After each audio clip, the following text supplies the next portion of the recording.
নবী হওয়ার আগে বিশ্বনবীর ইবাদত ছিল চিন্তার ইবাদত। আমরা অনেকে মনে করি শুধু তাসবিহ পড়াই ইবাদত, জিকির করাই ইবাদত, শুধু কোরআন তেলাওয়াতই মনে হয় ইবাদত, শুধু কিয়ামুল লাইল করাই ইবাদত। কিন্তু বিশ্বনবীর সাহাবী, যিনি ইসলাম আমাদের চেয়ে ঢের বেশি বুঝেছেন, তিনি বলেন আল্লাহর এই সৃষ্টি শৈলী, এই সৃষ্টি নৈপুণ্য নিয়ে 1 ঘন্টা চিন্তা করা, ক্রিটিক্যাল থিঙ্কিং করা, সারা রাত নফল তাহাজ্জুদের চেয়েও সেরা।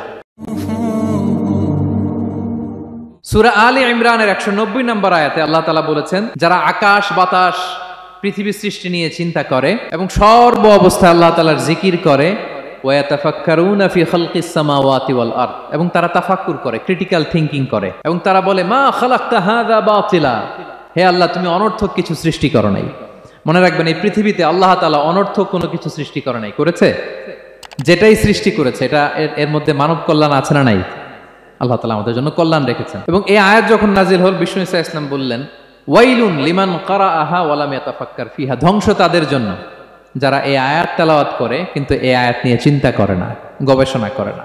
এবং কোরআনের বিভিন্ন আয়াতে আল্লাহ তাআলা বিশ্বনবীকে বলেছেন, নবী হে, আপনি আপনার উম্মতদেরকে নবীদের ঘটনা শোনান। কোরআনের 3 ভাগের 1 ভাগ হচ্ছে ঘটনা। পুরো কোরআনের 3 ভাগের 1 ভাগ কি? ঘটনা, স্টোরি টেলিং। কারণ গল্প মানুষের মনে দাগ কাটে।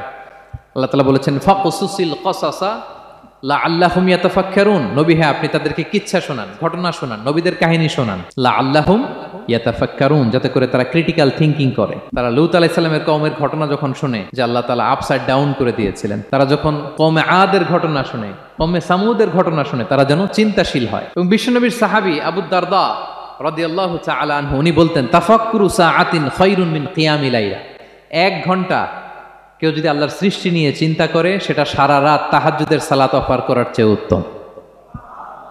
আমরা অনেকে মনে করি শুধু তাসবিহ পড়াই ইবাদত, জিকির করাই ইবাদত, শুধু কোরআন তেলাওয়াতই মনে হয় ইবাদত, শুধু কিয়ামুল লাইল করাই ইবাদত। কিন্তু বিশ্বনবীর সাহাবী, যিনি ইসলাম আমাদের চেয়ে ঢের বেশি বুঝেছেন, তিনি বলেন আল্লাহর এই সৃষ্টি শৈলী, এই সৃষ্টি নৈপুণ্য নিয়ে 1 ঘন্টা চিন্তা করা, ক্রিটিক্যাল থিঙ্কিং করা, সারা রাত নফল তাহাজ্জুদের চেয়েও সেরা।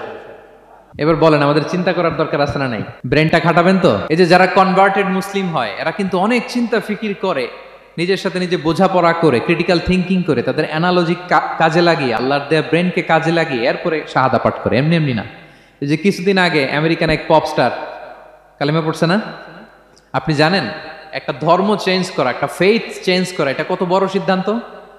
হ্যাঁ, বাপদাদার ধর্ম, বয়স 30-40, এতদিন যে ধর্ম মানলাম, এটাকে চেঞ্জ করে নতুন ধর্মে কনভার্ট হয়, এটা কত বড় সিদ্ধান্ত? Could you imagine that? It's not a joke.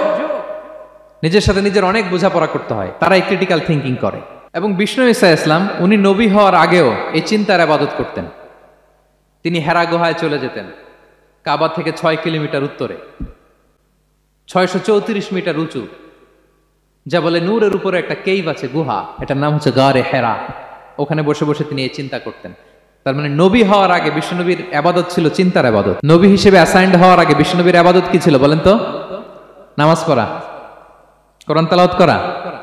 কোরআন তো নাজিলই হয় নাই, কোরআন তেলাওয়াত করবে কেমনে? তখন 6 মাস বসে বসে উনি ওখানে কি করেছেন বলেন? ধ্যানমগ্ন ছিলেন, তিনি চিন্তা করতেন। ওইটাই ছিল ওনার আধ্যাত্মিক শিক্ষায়তন। ওই নির্জন গুহার মধ্যে উনি যখন চিন্তায় মগ্ন ছিলেন, আল্লাহর সৃষ্টি শৈলী নিয়ে চিন্তা করতেন, ঠিক ওই মুহূর্তে, অন্তিম মুহূর্তে, ওই মাহেন্দ্রক্ষণে নাজিল হয়েছে ইকরা বিসমি রাব্বিকাল্লাযী খালাক, read in the name of your lord who has created, পড়ো তোমার প্রভুর নামে যিনি তোমাকে সৃষ্টি করেছেন, শিক্ষা দিয়েছেন। তাহলে সম্মানিত সুধী, ইসলামের সূচনা হয়েছিল, এটা বলা যায় ফাইনালি যে ইসলামের সূচনা হয়েছিল এই চিন্তার ইবাদতের মধ্য